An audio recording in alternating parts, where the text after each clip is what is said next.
Hello again, and thanks for joining me on another one of these review videos. Today I've got a Märklin model to have a look at. It's number 4891 and it is advertising butter. Let's see if my assistant can find out anything about this company.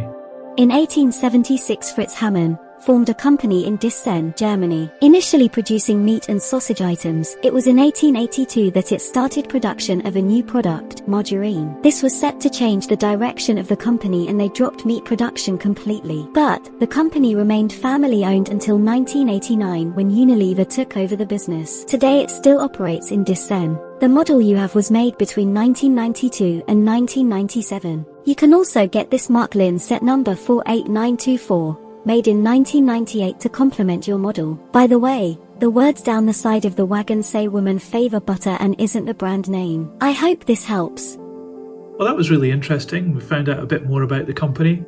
So let's have a look at the wagon. So it's presented in this Märklin cardboard box with a plastic see-through window. At this end you can see that the number is 4891 and it's HO scale. So let's see what we've got inside. It opens up quite easily. The wagon is secured firmly with this cardboard insert and it just slides out like this. So let's put the box to one side. This is a really nice bright yellow colour with a black roof, and there's also a lot of detail going on in this wagon, and certainly it starts off with the printing on the side.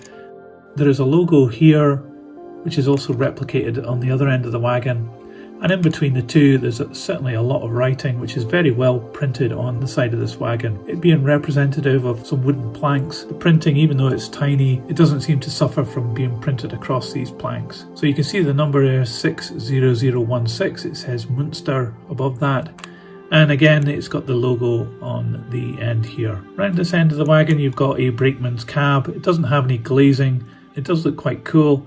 It's also got this dual level of line here, which I guess must be part of the prototype, and also on the roof it's got these two air vents. These are prone to breaking off, but it's good to see that this one doesn't. I did get this second hand, but it has weared pretty well. But down this end there's two additional wire handrails added and some nice detail on the brackets at the top of the wagon corners, and it has these steps as well which always break off, but it's good to see that this one hasn't had that happen yet. So down the side on the chassis you can also see that there's some really tiny printing done on here with some more numbers, which is quite nice, and it has these steps. Again, these are things that break off easily. Good to see that these aren't, and they are actually molded onto the chassis.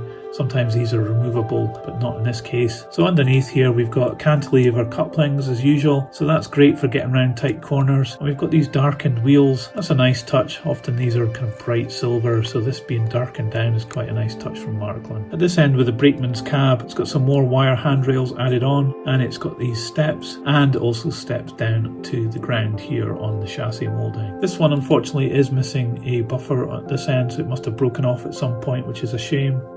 So let's see how much this weighs.